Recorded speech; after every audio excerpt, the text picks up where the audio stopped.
Saya kali ini suka mengulas tentang apa yang disebut oleh Menteri Pendidikan. Beliau telah mengharamkan kalimah kafir dalam rumah tangganya. Sebetulnya isu ini tidaklah dibesarkan sangat ataupun tidak panas. Tapi sebenarnya dia menjadi panas sebab sebelum itu lagi beliau banyak membuat keputusan, pandangan yang sangat kontroversi. Contohnya, tidak boleh takbir di sekolah, tidak boleh baca doa qunut nazilah di sekolah sebab waktu itu kemuncak Palestin sedang diserang oleh Zionis. Dan beliau juga baru ni menyebut tentang kena buka kantin walaupun bulan Ramadan kerana untuk meraihkan orang bukan Islam yang tidak puasa. Takut mereka ini akan makan di stor. Jadi perkara itu menyebabkan orang agak tak suka, tak setuju. Akhirnya timbul isu mengharamkan kalimah kafir, maka dia meletup dan akhirnya viral. Saya sebenarnya tidaklah nak mengulas tentang pengharaman kalimah kafir oleh beliau di rumah beliau sebab dah ramai mengulas isu ini dan beliau pun telah panas. Saya nampak beliau cuba mengambil satu tindakan untuk menjawab dengan panjang lebar, menggambarkan bahawa beliau sedang kepanasan dan tertekan sebenarnya. Tapi saya ingin mengulas dari segi kesan pahaman liberal dalam gaya berfikir. Liberal hendak mengubah istilah-istilah, tafsiran-tafsiran Quran mengikut selera mereka, bukan melihat kepada istilah yang syar'i, bukan kepada tafsiran-tafsiran yang dikupas oleh ulama mufassirin. Contoh saya nak ambil. Sebelumnya ada menteri menyebut bahawa Hifzuddin menjaga agama. Apa yang dimaksud syarak ialah menjaga maruah Islam, agama Islam, menjaga Islam. Kuasa hendaklah digunakan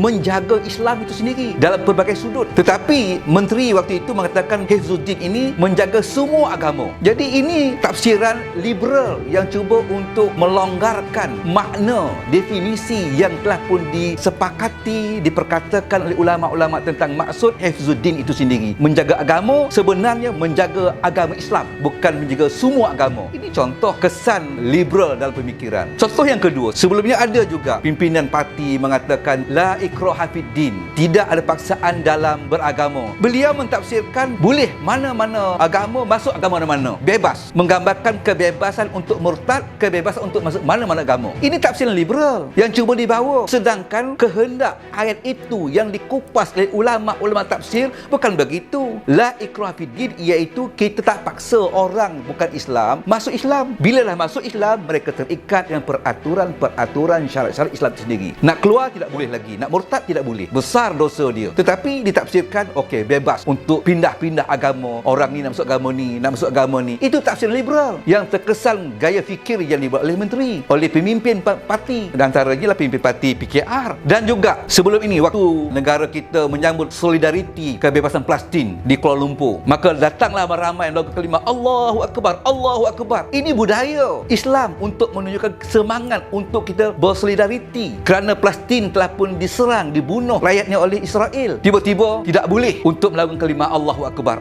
Kita mestilah maknanya tenang sahaja. Cuba tafsiran-tafsir ini dilarang kerana nak mengubah makna kehendak tafsir itu mengikut kehendak liberal. Itu jugalah sebelum ini disebut oleh menteri sebelum ini. Tak boleh qunut nazilah lah, tidak boleh takbir lah. Ini semua menggambarkan, menunjukkan Islam itu rahmatan lil alamin. Saya nak sebut tuan-tuan sekalian ya, rahmatan lil alamin bukan bermakna kita sepanjang masa memaafkan, sepanjang masa kita berteransur. Kalau kita merujuk kepada zaman Nabi sallallahu alaihi wasallam, apabila Islam itu dikembangkan dan ada kuasa menahan untuk Islam dikembangkan, dia menentang untuk mengembangkan Islam. Jika perlu perang, maka Nabi sallallahu alaihi wasallam memerangi kumpulan itu untuk memastikan Islam berkembang. Ini juga rahmatan lil alamin. Inilah makna rahmatan lil alamin dari kacamata syarak, bukan hanya mengalah, memaaf sehingga seolah-olah dalam Al-Quran itu hanya satu ayat sahaja, wa ma arsalnaka illa rahmatan lil alamin. Tidak aku utuskan engkau wahai Muhammad kecuali untuk merahmat kepada sekalian alam. Bukan itu sahaja ayat Al-Quran yang kita kena gunakan apabila kita berkomunikasi, berhadapan dengan ulun kafir. Di sana ada juga ayat lain lagi yang kita kena keras dengan kafir ini apabila dia mengancam memburukkan maruah Islam. Kita kena berhati-hati dengan orang kafir ini kerana di mulut mereka itu telah banyak mengatakan perkara-perkara yang memburuk Islam. Bahkan dalam hati-hati mereka masih banyak lagi perkara yang besar, perancangan yang besar untuk untuk menghancurkan Islam. Tidak akan selesai dengan hanya rahmatan lil alamin dalam liberal punya fahaman sekadar memaafkan bertolak ansur sahaja. Bagi saya sebenarnya rahmatan lil alamin liberal ini, bertolak ansur dengan kafir ini tak lebih daripada sekadar untuk mendapatkan undi orang kafir. Ini saja. Saya bimbang, adakah negara kita hari ini terlalu besar kesan dia dalam gaya fikir, fahaman liberal sangat menjalar dalam masyarakat sehingga menteri-menteri pun kita dapati seolah-olah begitu. Adakah kesan ini kerana adanya parti yang berkuasa di negara kita ini sangat mesra, sangat rapat hubungan dengan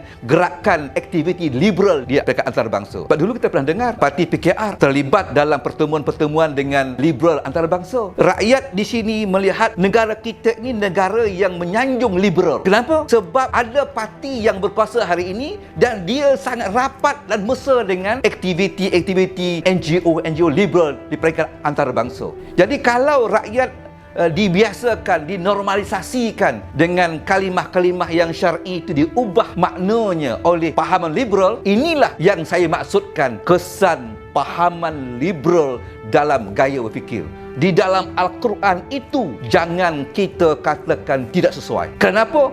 Dialah kalamullah, dia wahyu. Maka selama-lamanya kita mesti mengatakan setiap kalimah itu sesuai untuk kita pertuturkan, kita ungkapkan apa sahaja kalimah yang ada. Jangan cuba kita menukar dengan kehendak-kehendak tafsiran-tafsiran fahaman liberal.